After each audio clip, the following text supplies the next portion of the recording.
aw ka lafiya kama a suspension wo a climatisation a siège wo n'i ye kari jɔlen ye foyi tɛ jigi kɔnɔ i bɛ se ka don a kɔnɔna na cogo min na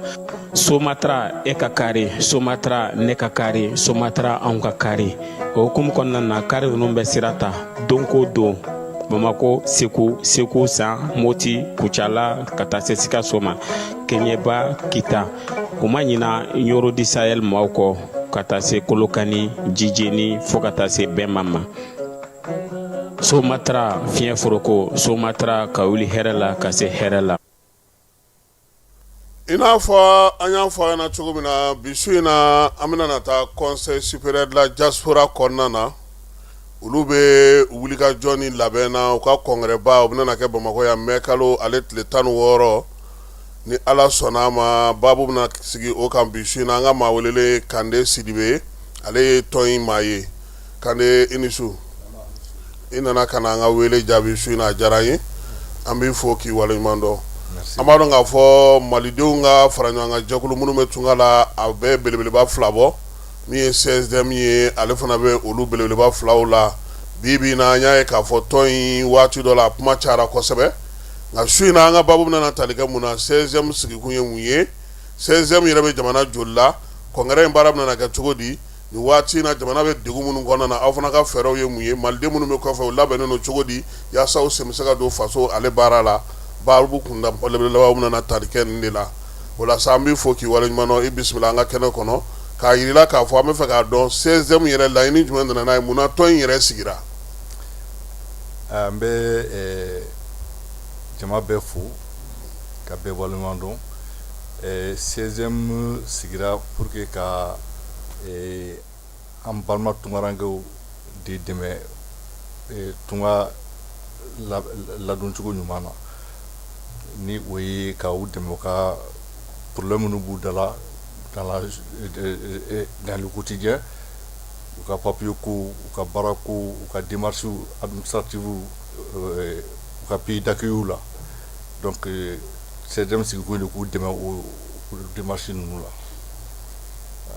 donc ni y'a faamuya degun fɛn bɛ maliden kan n'i bɛ kɔ kan aw bɛ jɛniyɔrɔ fin yaasa bɛ se ka nɔgɔya aw bolo aw bɛ jamana joli la aw bɛ baara kɛ cogo di ani aw ka surun mɔgɔw la cogo di bon an bɛ don min na ko bi an bɛ jamana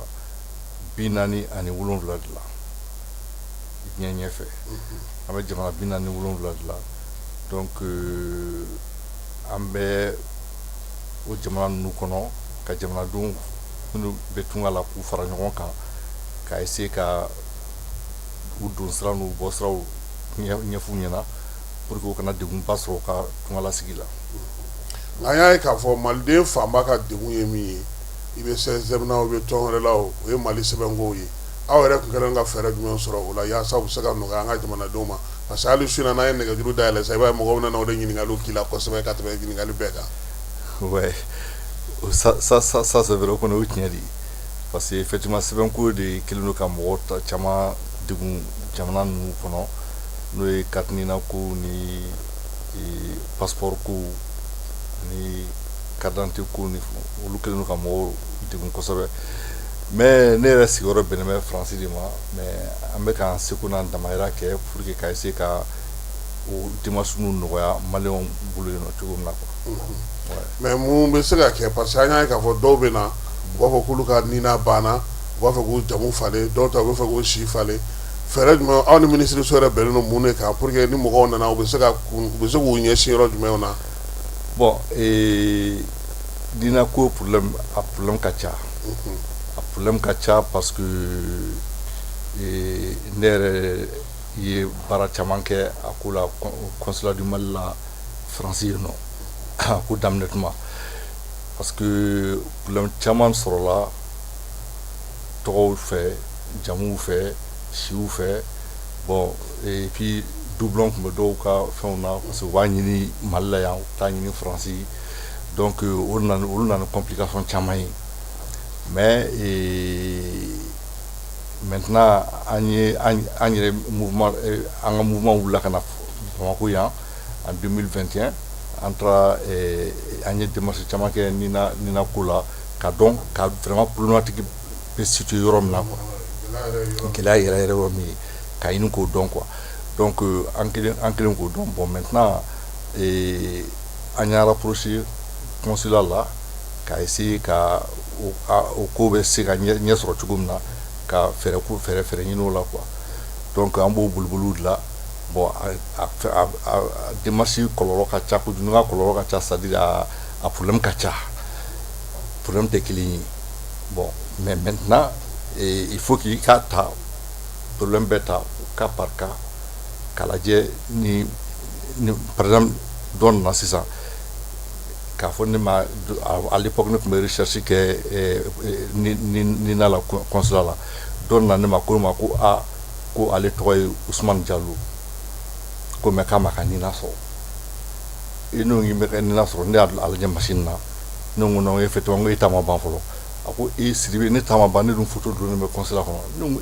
a non ni photo donnen don c'est que a dilanna de. A ko k'ale ta ma ban. Ne ko bon an ka taa lajɛ. Ne wulila ka taga effectivement n y'a photo donnen, mais sauf que a y'a photo yira n na, mais a kun sɛbɛnlen bɛ de ko Oumane, o le Ousmane. Donc ne ko bon tu vois c'est bien vrai que c'est ta photo,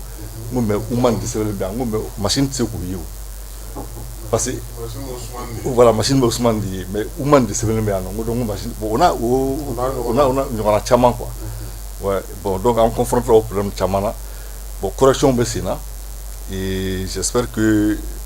avec le temps, avec une sur la. Avec faire du sur le Chico là, parce que comment Fambaka faire faire Chico et les. Bon, Chamama on le fait mieux chier, doit de la Chila. Donc on a taillé doga bois Chila, ou à ce qu'a barague, ou à ce qu'a papier sur qu'a Berni Yan, mi Yan Tala, ou à ce qu'a France Fanataka, ou à ce qu'a Bega Kele quoi. Parce que donc et papier ni chiffre ça va ou sous tes clés ou papier quoi, même mal papier quand on lui min déclaré français qu'il est. Donc correction de bilan il faut qu'il anga et adjectif ne dit article mo min baka français papier quand ni au débat demain ka aka papier ko nyaba français par exemple so aka passeport en français shimboka ani shimbaka katnila ka kelonte dona tigi sa préfecture là ni préfecture passeport sia ya katnila sia wa fo ko mo kelonte alors qu'il photo ka aller de donc il faut que maintenant correction de ka essayer ka chinu beke identifier mais avec l'accord de la personne. Mais mon si doga ko inga cha kosbe anga malde mun me ko kan fe ma be mo ko ba ko ka dobo si la mo na no e Sidibe. Bon mi me na no bon o be dépend mo re tu parce que par exemple le flé de ça et ne si sera retraité ne ma ne tle ma fait mon chi là ne mulla de chimie aussi de bena. Alors nous sera retraité ni na retraité validé tranquillement avec mon mais par contre mo bi no mi ka corné ou le barala ça. Tu vois bon oui dégoulé ouais parce que amba yi munu me koka mo manu yi wele me fe ka dobon shira me fe ka shifale ou ba ke mu ngere de kama bon a chaman ba ke di parce que uta jatemne ke au départ parce que au départ il va faut qu'on y do franchi quand ou venir dobon shila avait arrangé dans le futur sauf que dans les deux cas c'est pas pareil. Ni do fraîchi quand c'est ça. Il peut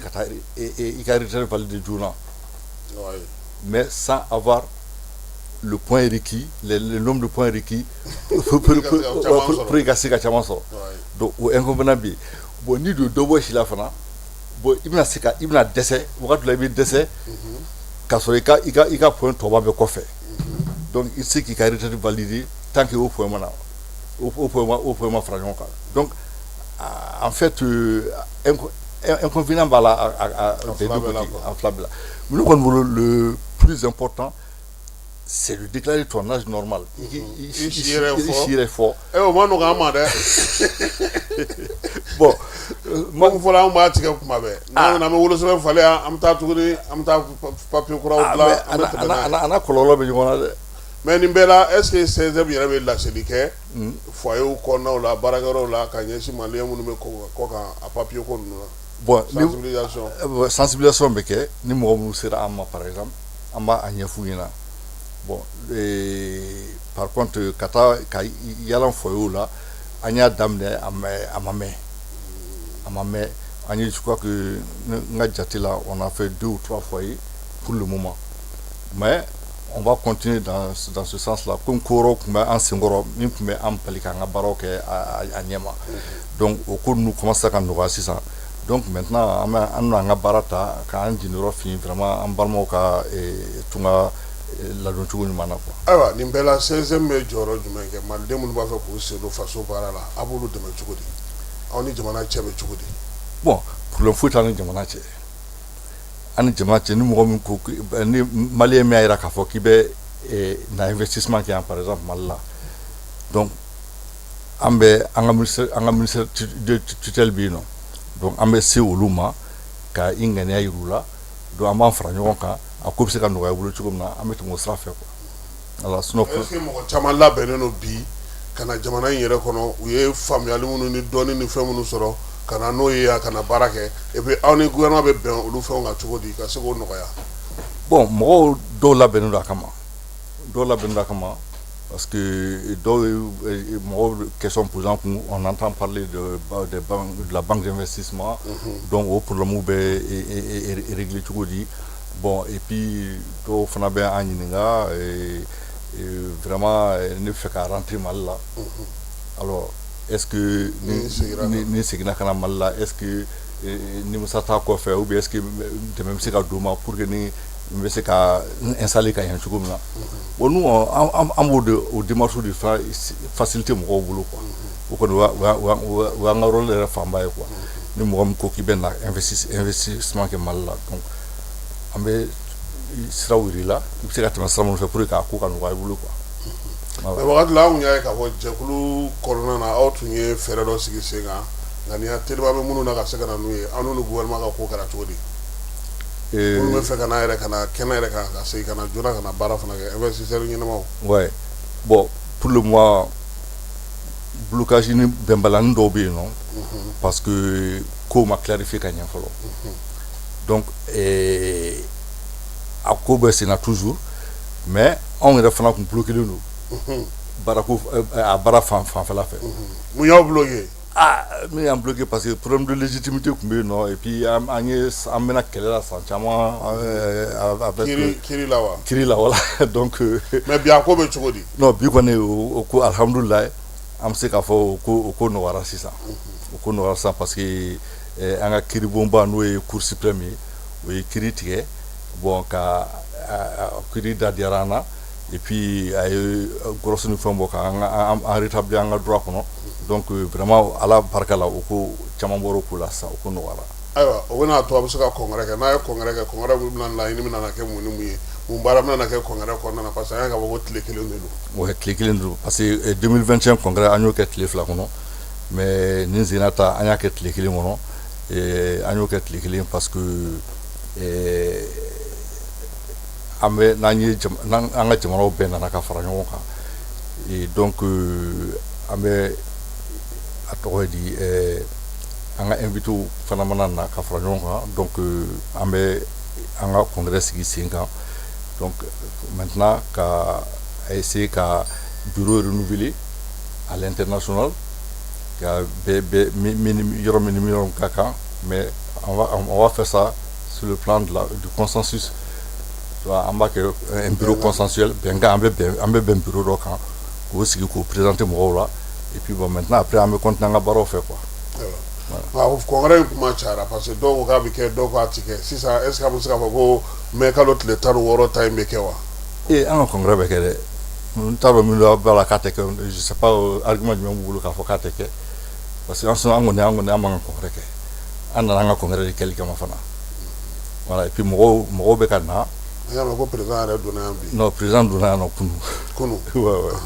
président donna yan kunu. Bayidi Dramé. Bayidi Dramé ouais donc. mais ne yɛrɛ bɛ fɛ ka mun faamuya ni congrès in sigira sen kan bureauba falenni ka bɔ a la aw bɛna mun ni mun ɲini mun laɲini jumɛn bɛna kɛ aw ka bolofaraw fɛ minnu na bɔ jamana 47 in na ka na aw bɛna mun de laɲini u fɛ. bon amé mi la ñu fait bo beki i joro beka barata fanga ni sekuni donc en fonction des réalités des pays d'accueil et en même temps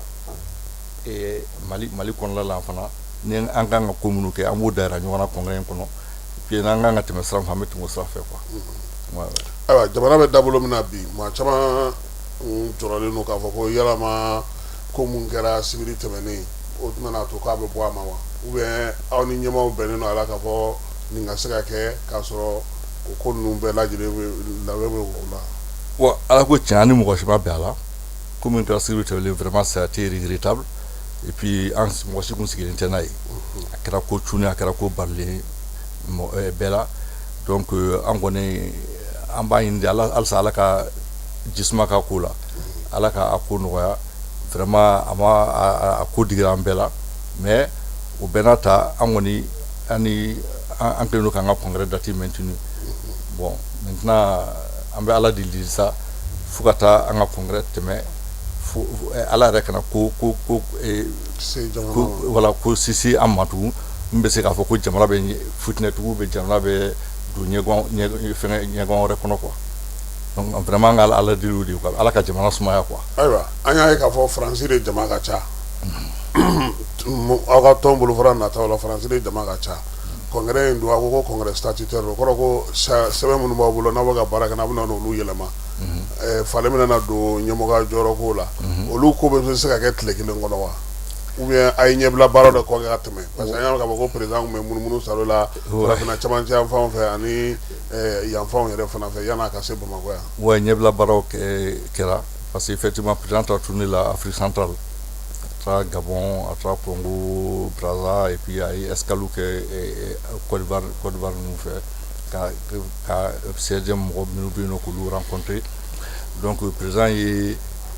Tama Chamanka a rencontré Chamanka donc il n'y a pas nous vraiment avancer à Kosovo parce que nous avons là nous ou Benakula pour que vraiment am se ka congrès statutaire ninke et nous voyons quoi. Mais yɛlɛma ba jumɛn bɛna kɛ mun bɛna na falen yɛrɛ kosɛbɛ Sidibe. Alors yɛlɛma ba min bɛna kɛ o ye déjà ka an ka président yɛrɛ sigi fɔlɔ parce que président sigilen don depuis 2021 an ma se ka baara ɲɛnama kɛ an ye 2021 fo bi fo nin waati an y'a bɛɛ kɛ kɛlɛ de la. Kɛlɛ aw ni jɔnni. Ani an ka rival kɛ n'o ye Mohamed Sirif yɛrɛ ye donc an n'ale tun bɛ ɲɔgɔn na bon an ma se ka baara kɛ parce que il y avait un problème de légitimité. Lakodɔnni. Voilà, lakodɔnni o problème tun bɛ yen nɔ donc maintenant que o bɔra yen nɔ an kɔni ka jate la sisan de nin wagati in de la sisan n'an y'an ka congrès kura nin kɛ k'an ka bureau sigi la an bɛna baara ta an fanga la sisan de parce que sisan kɔni foyi t'an ɲɛ tugun quoi min b'an bali ka baara k'an sago la quoi. Kiriko ta fanfɛla banna. Kiriko ta fanfɛla o banna o yɛrɛ vraiment o kɛra lafiyaba de y'an ma. Donc am se ka nga baara kan fɛrɛ ma sisan an n'aw ka ministre so cɛ bɛ cogo di Musa Agata yɛrɛ problème foyi t'an ka ministre so sa non ale kɔni mais aw ka tɔn kɔnɔna na mɔgɔ caman bɛ ka min fɔ o ye k'a fɔ ko bi aw ye sira mun ta aw minnu ye tɔn sɛbɛn dilen don aw minnu tɔgɔ la bi k'aw bɛ ɲini ka na kɛ i n'a fɔ o conseil nagakɔrɔla baarakɛla ko parce que k'aw ka ko bɛɛ lajɛlen bɛ ta olu de ka ko fɔ aw n'olu bolo bɛ ɲɔgɔn bolo n'olu ye min fɔ aw b'o sɔn o ma aw n'u ka gɛrɛ aw n'u gɛrɛlen don ɲɔgɔn na k'a sɔrɔ min ye sariw tun bɛ yen tuma min na sariw tun b'a jɔ a kolo la k'a ɲɛsin olu ma ka fɛnw ɲɛnabɔ. Non o ye faamuyalibaliya de parce que au conseil ni CSDM on va dire a bɛɛ ka objectif de ye kelen ye donc an tɛ ɲɔgɔn jugu ye quoi an bɛ ɲɔgɔn dafa de an ka problème an au conseil ka problème foyi t'an au conseil an bɛ ɲɔgɔn dafa de an tɛ ɲɔgɔn jugu ye donc an bɛ se ka baara kɛ ɲɔgɔn bolo olu bɛ dɔ dɔn anw t'o dɔn anw bɛ dɔ dɔn olu t'o dɔn olu bɛ se ka don wo dɔ kɔnɔ an bɛ se ka don an fana bɛ se ka don wo dɔ kɔnɔ olu bɛ se ka don yen nɔ donc an bɛ baara kɛ ɲɔgɔn fɛ de an au conseil cɛ o kɔrɔ tɛ k'a fɔ an b'u naga kɔrɔ ou bien fɛn non c'est complémentaire de ɲɔgɔn dafa de bɛ yen nɔ donc comme an ka objectif bɛɛ ye kelen ye donc an bɛ ɲɔgɔn dafa de an au conseil cɛ o de b'a ne bolo. est-ce que o tɛna na gouvernement ka baara nɔgɔya bolo parce que ale tun bɛ fɛ jɛkuluba kelen ka sigi aw bɛɛ ka ɲɔgɔn sɔrɔ o kɔnɔ ale ka se ka baara ka se ka nɔgɔya bolo hali n'a y'a sɔrɔ CSDM y'a ka CSDM ye au conseil y'a ka conseil est ce que o baara bɛna se ka ɲɛ ni n se ye. ni ala sɔnna ma a bɛ ɲɛ parce que ni ɲɛ tɛ on est obligé de la ka ɲɛ parce que n'a ma k'a fɔ ko an bɛɛ bɛ direction kelen ta an bɛ baara kɛ hukumu kelen kɔnɔ donc il faut c'est normal que an ka ɲɔgɔn bolo minɛ an ka bɛn an ka baara kɛ ɲɔgɔn bolo quoi parce que foyi tɛ bɛn ni kelenya bɔ n'i bɛ fɛ baara yɛrɛ ka avancer a bɛ kɛ bɛn de kɔnɔ quoi. Ayiwa ka n'i k'i bɛ Faransi i b'a dɔn k'a fɔ ko Mali kɔni Faransi marakaw ka ca olu ka ko fanba ye u bɛ se ka sinsin cogo min na n'u bɛ se ka papiyew sɔrɔ cogo min na n'u ka taa ni ka segin u bɛ se ka nɔgɔya cogo min na est-ce que congrès bɛna kuma olu kan wa. Congrès yɛrɛ c'est jɔsenba dɔ ye o ye jɔsenba dɔ ye parce que ni an bɛna disposition minnu ta pour que ka marakaw ninnu rapprocher ka gɛrɛ u la k'u haminataw dɔn k'u mirinataw dɔn k'a lajɛ fɛn minnu kɛlen don k'u sɛgɛn fɛn minnu bɛ se k'u lafiya congrès yɛrɛ bɛna kuma o kan kosɛbɛ ni Ala sɔnna a ma. mais est-ce que tɔnden bɛɛ de bɛna wa ou bien a ye mɔgɔ dɔw de sugandi ka bɔ aw ka jamana 47 in na olu de bɛna na. a se bɛ mɔgɔ mɔgɔ ka na yan i bɛ na se bɛ mɔgɔ mɔgɔ parce que bon mɔgɔ caman fana bɛ se ka ŋaniya sigi ko wɛrɛ bɛ se ka don a senkɔrɔ. ok voilà donc dɔw nana ka ban mais dɔw fana bɛ sira la ka na bon maintenant a kɔni a ɲini bɛ bɛɛ fɛ mɔgɔ si an tɛ mɔgɔ si to yen ni min bɛ se ka na o ka na quoi pour que congrès ka kɛ vraiment an hakili bɛ minɛ a ka ko ye quoi. i dalen don k'a bɛ se ka kɛ k'a sɔrɔ mankan foyi ma bɔ a la. ne kɔni ka jate la mankan foyi tɛ bɔ a la mankan foyi tɛ bɔ a la parce que on a tout fait pour que mankan kana ye a la quoi. ah denmisɛnnin caman y'an wele u ko k'u b'a fɛ ka ɲɛda kura yɛrɛ de di CSDM ma u bɛ fɛ ka wuli ka jɔ kɛ zen a ka dɔn k'a fɔ ko sifinw u fana jɔyɔrɔ bɛna na y'u la CSDM kɔnɔ olu ta bɛna na kɛ cogo di ani npogotigiw. non olu kɔni ta bon c'est vrai que ɲɛda min bɛ CSDM bolo sisan an bɛ se ka fɔ hali sisan ɲɛda kura de bɛ CSDM bolo parce que fɔlɔ bɛɛ tun bɛ CSDM dɔn ni Mamadou Sirif Aidara ka fɛnw de mouvement de ye depuis 2021 an bɛ kɛlɛ la donc maintenant que CSDM bɛna congrès kura kɛ sisan c'est vrai an miiri tagara denmisɛnninw la an miiri tagara musow fana la hali k'a dan n'i y'a ye an ka Faransi bureau yɛrɛ jateminɛ muso ka ca ni cɛ ye bureau kɔnɔ muso ka ca ni cɛ ka daminɛ an ka présidente yɛrɛ la présidente ye muso ye premier vice présidente ye muso ye deuxième vice présidente ye muso ye troisième vice président o de ye cɛ ye sinon muso ka ca bureau kɔnɔ ka tɛmɛ cɛw kan a muso minnu dun fana vraiment u cɛsirilen don en tout cas France niveau la kɔni franchement u cɛsirilen don. ayiwa congrès in ani aw ye min kɛ siɲɛ fɔlɔ la ka tɛmɛ a danfara bɛna kɛ jumɛn ye danfaraba jumɛn bɛna don ani kɔrɔlen cɛ congrès kɔrɔlen cɛ. danfaraba min na don parce que déjà an bɛna ni congrès kɛ an hakili sigili an lafiyali parce que kiriko problème minnu tun b'an da la olu tara ka bɔ yen donc vraiment an lafiyalen de bɛna ni congrès nin kɛ donc je pense que a bɛna kɛ kunnawuli congrès ye quoi a bɛna kɛ wasa congrès ye quoi. mais nin y'a dɔgɔkun 2 ye dɔ bɔra ka fɔ k'ale ye tɔn secrétaire général ye. bon o ta ne bolo o ye en fait o fana kɛra congrès dɔ de la ou bien non c'est à dire an ka 2021 bureau la ale tun ye an ka deuxième vice président ye donc maintenant ale de wulila a yɛrɛ ma k'a bɛ congrès dɔ kɛ pour que ka kɛ président ye o la a y'a tenté en décembre tɛmɛlen le 14 décembre a se ka congrès kɛ nous on a dit qu'il n'a pas le droit parce que deuxième vice président tɛ se ka wuli a yɛrɛ ma k'a fɔ k'a bɛ congrès organiser bureau tɔgɔ la statut o t'an ka statut kɔnɔ a t'an ka règlement intérieur kɔnɔ donc maintenant a essayé k'a forcer an ye lettre ci gouvernement la k'a yira k'a fɔ c'est pas légal c'est pas réglementaire donc gouverneur y'o congrès interdit gouverneur y'o congrès interdit donc maintenant statutairement congrès b'a convoqué 3 mois à l'avance donc an y'an ka congrès convoqué dans les délais donc ale tun bɛ fɛ ka bin tigɛ ka bɔ an senkɔrɔ parce que an y'an ka congrès kɛ le 16 mai a ko fɔlɔ k'ale b'a ka congrès kɛ le 4 avril. Donc le 4 avril après a y'a yɛlɛma ka kɛ le 2 avril, après a y'a yɛlɛma ka kɛ le 5 avril. Donc maintenant a y'a essayé ka commission de sigi sen kan pour une commission de gestion des affaires courantes. Alors il bɛ commission sigi n'a sɔrɔ bureau cilen don, e bɛ bureau min kɔnɔ o bureau ma ci, o bureau bɛ ka fonctionner, e bɛ taa commission de gestion des affaires courantes jumɛn sigi o kɔrɔ? Donc moi je pense que tout ça c'est pour faire la diversion, ou bɛ ka mɔgɔw hakili fɛn ka se ka an y'a bɔlɔlɔ sira kan de k'a fɔ ko a tigi bɔra k'a fɔ ko ale se tɛ général ye, na mɔgɔ bɛ ɲininkali kɛ o bɛ se ka kɛ k'a sɔrɔ congrès ma kɛ cogo di? A ma congrès kɛ parce que ala ka le 5 avril congrès gouverneur a interdit, donc u taar'u yɛrɛ sɔrɔ bureau dɔ de kɔnɔ mɔgɔ damadɔ ka bureau de sigi dɔrɔn ale bɔra k'a fɔ ko ale ye président ye, et puis ce qui est bizarre, ale était élu, ale bɛ nommé de ou bien ale bɛ plébiscité de. Bon, moi je pense que ni y'o jateminɛ ka bɔ k'a fɔ ko j'ai été plébiscité président du 16e, ça c'est pour ka mɔgɔw hakili lasunɔgɔ. Mais a tɛna kɛ degun ye aw ka mɛn kalo tile 16 in ta la? Non, a tɛ nin ka ko foyi tɛ se anw ma, parce que anw de reconnulen don, anw de ye 16e yɛrɛ ye, an ye fɛn bɛɛ kɛ dans les règles de l'art, an y'a bɛɛ kɛ a kɛcogo la, an ye congrès convoqué a convoqué cogo la, an ye congrès organisé a organisé cogo la,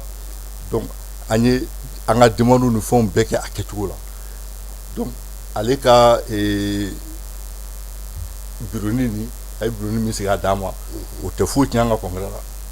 o an n'ale ka bureaunin tɛ ɲɔgɔn ye sira la yɛrɛ. An ye dɔ kɛ baabu la waati min dira ma hakili la k'a fɔ o sera, nka a ka di n ye bi jamana bɛ dabolo min na ni welewelekan min bolo ka ɲɛsin maliyɛnw ma yanni n ka kuma kuncɛ kuma d'i ma.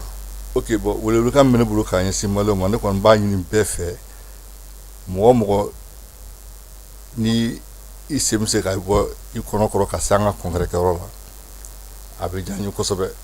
parce que an mago bɛ jama la, an mago bɛ ka an ka congrès kɛ a kɛcogo la, et puis vraiment an b'a ɲini congressistes bɛɛ fɛ bɛɛ k'i hakili latigɛ, disposition bɛɛ talen don pour que congrès ka kɛ hɛrɛ ani baden na, voilà, et puis an b'a ɲini vraiment ala ka jamana sumaya, parce que ko min bɛ jamana kɔnɔ bi nin t'an si ka laɲini ye, mais wagati n'a cogoya don, et puis vraiment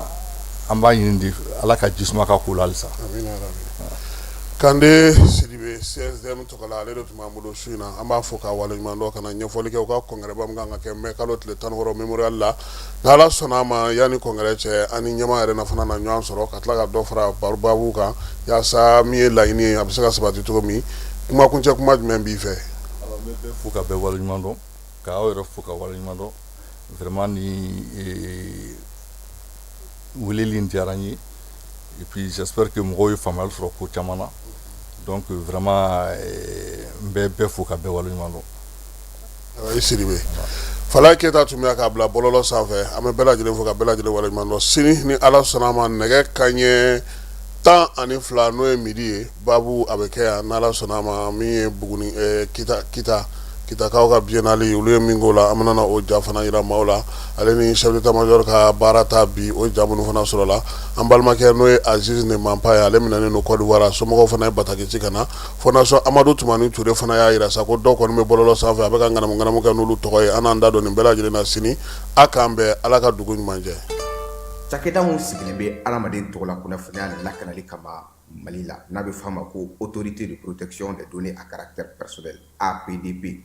U kɛlen don ka wulikajɔba daminɛ Bamakɔ suguba kɔnɔ. Wulikajɔ in laɲini ye jumɛn ye? Ka ɲɛfɔli kɛ, ka fɛsɛfɛsɛli kɛ ani ka suguba kɔnɔ mɔgɔw dɛmɛ ka formalité déclarative ka se ka o musaka sara ka sɔrɔ ma wuli ka bɔ u sigiyɔrɔ la. Formalité déclarative bɛ se ka ta vidéo surveillance kan, a bɛ se ka ta gestion clientèle kan, a bɛ se ka ta gestion de la paix kan, o n'a ɲɔgɔnna caman. Missionnaire ninnu u labɛnnen don APDP gilet la, ka APDP bati d'u ma, ka tila ka ordre de mission officiel dilan ka d'u ma. Formalité déclarative ninnu a musaka bɛɛ lajɛlen bɛ se ka sara trésor paye fɛ. trésor pays ye falandɛrɛ dayɛlɛlen jamana ɲɛmaw fɛ walasa jamana kɔnɔdenw bɛ se k'u ka redevance bɛɛ lajɛlen sara ka sɔrɔ k'u ma wuli ka bɔ u sigiyɔrɔ la. trésor pays bɛ labaara i ka téléphone ou bien ordinateur fɛ. o musaka ninnu saralen a jagoyalen don APDP agent kan u ka reçu d'i ma, reçu min sanfɛ i b'a ye i ye musaka min bɔ i y'a bɔ kun min na QR code dɔ b'a la i bɛ se k'o scanner walasa ka a sɛbɛntiya k'a fɔ k'i ka sarali ɲɛna. APDP b'a da jamana kɔnɔdenw tulo kan k'u ka agent minnu bɛ terrain kan u labɛnnen don ni gilet ye ka tila ka APDP badge d'u ma ani APDP ordre de mission officielle.